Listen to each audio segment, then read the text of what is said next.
നമ്മുടെ മനസ്സ് പ്രവർത്തിക്കുന്നത് എങ്ങനെയെന്ന് നമുക്ക് നോക്കാം. സ്വന്തം മനസ്സ് എങ്ങനെയാണ് ഉപയോഗിക്കേണ്ടതെന്ന് ഓരോരുത്തരും അറിഞ്ഞിരിക്കേണ്ട ഒരു വസ്തുതയാണ്.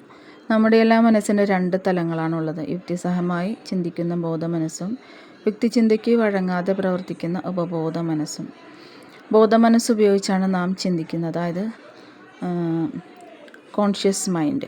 നമ്മുടെ ബോധമനസ്സിലൂടെ പതിവായി കടന്നു പോകുന്ന ചിന്തകളുടെ സ്വഭാവം അനുസരിച്ചാണ് ഉപബോധ മനസ്സ് പ്രവർത്തിക്കുന്നത്, അതായത് നമ്മുടെ സബ് കോൺഷ്യസ് മൈൻഡ്. മനുഷ്യവികാരങ്ങളുടെയും സർഗാത്മകതകളുടെയും സ്ഥാനം ഉപബോധ മനസ്സാണ്.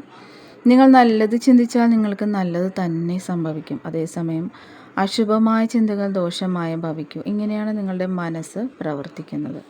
ഇവിടെ ഓർത്തിരിക്കേണ്ട കാര്യം എന്താണെന്ന് വെച്ചാൽ, നമ്മുടെ ഉപബോധ മനസ്സിൽ ഒരു ആശയം ഉറച്ചാൽ അത് നടപ്പിലാക്കാനുള്ള ശ്രമം ഉപബോധ മനസ്സ് തുടങ്ങി വയ്ക്കും. ആ ആശയം നല്ലതോ ചീത്തയോ ആകട്ടെ, ഉപബോധ മനസ്സിൻ്റെ പ്രവർത്തനം ഒരുപോലെയാണെന്നുള്ളതാണ് കൗതുകകരമായ കാര്യം.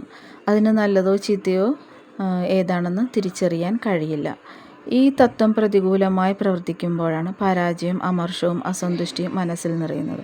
അതേസമയം നിങ്ങളുടെ ചിന്തകൾ നന്മ നിറഞ്ഞതും ക്രിയാത്മകവുമാണെങ്കിൽ നിങ്ങൾക്ക് പൂർണ്ണ ആരോഗ്യവും ജീവിത വിജയവും അഭിവൃദ്ധിയും കൈവരും. ശരിയായ രീതിയിൽ ചിന്തിക്കാനും കാര്യങ്ങൾ അനുഭവിച്ചറിയാനും തുടങ്ങിക്കഴിഞ്ഞാൽ ആരോഗ്യപൂർണമായ ശരീരവും അതിൽ ശാന്തമായ ഒരു മനസ്സും വളരും. നിങ്ങൾ ബോധമനസ്സിലൊരു കാര്യം ശരിയെന്നുറപ്പിച്ച് വിശ്വസിച്ചാൽ നിങ്ങളുടെ ഉപബോധ മനസ്സതിനെ അംഗീകരിച്ച് നിങ്ങൾക്ക് അനുഭവവേദ്യമാകും. ഉപബോധ മനസ്സിനെ ആ ആശയം വിശ്വസിപ്പിക്കുക എന്നത് മാത്രമാണ് നമുക്ക് ചെയ്യാനുള്ള കാര്യം.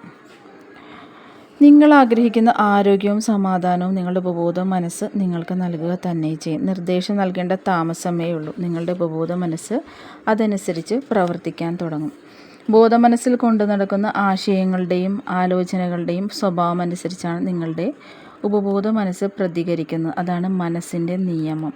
ഒരാളുടെ ചിന്തകൾ നമ്മുടെ സബ് കോൺഷ്യസ് മൈൻഡിൽ പതിയുമ്പോൾ അയാളുടെ തലച്ചോറിലെ കോശങ്ങളിൽ അതിൻ്റെ പ്രതിഫലനം ഉണ്ടാകുന്നുവെന്ന് മനഃശാസ്ത്രജ്ഞരും മനോരോഗ വിദഗ്ധരും വരെ ചൂണ്ടിക്കാണിച്ചിട്ടുണ്ട്. ആ ചിന്തകൾ ഉറയ്ക്കുമ്പോൾ ഉപബോധ മനസ്സ് നടപ്പിലാക്കാനുള്ള ശ്രമങ്ങളും തുടങ്ങുന്നു. ഒരു വ്യക്തി ജീവിതകാലം കൊണ്ട് നേടിയ അറിവുകളെയെല്ലാം ചേർത്ത് വെച്ച് ഉപബോധ മനസ്സ് അതിൻ്റെ ഉദ്ദേശ ലക്ഷ്യം നടപ്പിലാക്കുന്നു. ഒരു വ്യക്തിയുടെ ഉള്ളിലുള്ള അതിരില്ലാത്ത ശക്തിയും ഊർജവും വിവേകവും ഉപയോഗിച്ചാണ് ഉപബോധ മനസ്സ് പ്രവർത്തിക്കുന്നത്. അതിനുവേണ്ടി പ്രകൃതിയുടെ എല്ലാ നിയമങ്ങളെയും അത് വരുതിയിലാക്കുക തന്നെ ചെയ്യുന്നു. ചില സമയങ്ങളിൽ നിങ്ങളുടെ പ്രശ്നങ്ങൾക്കത് ഉടനടി പരിഹാരം കണ്ടേക്കാം. എന്നാൽ പലപ്പോഴും ദിവസങ്ങളോ ആഴ്ചകളോ വർഷങ്ങളോ പോലും എടുത്താം ഉപബോധ മനസ്സ് നിങ്ങൾക്കൊരു ഉത്തരം തന്നെ നൽകുക.